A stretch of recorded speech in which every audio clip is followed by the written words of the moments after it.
ജീവിത കഷ്ടപ്പാടുകൾക്കിടയിൽ തൻ്റെ മകൾക്ക് വേണ്ടി ഒന്നും ചെയ്യാൻ പറ്റുന്നില്ല എന്നൊരച്ഛൻ്റെ നിസ്സഹായാവസ്ഥ. ഇങ്ങനെയുമുണ്ട് കുറേ അച്ഛനമ്മമാർ.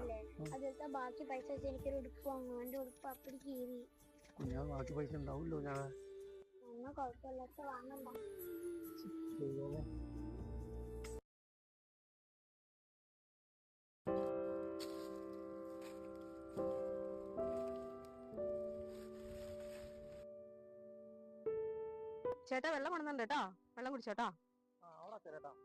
ആ ശരി.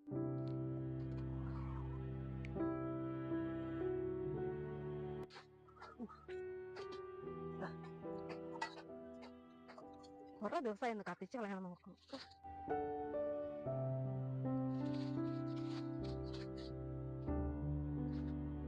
ചേച്ചി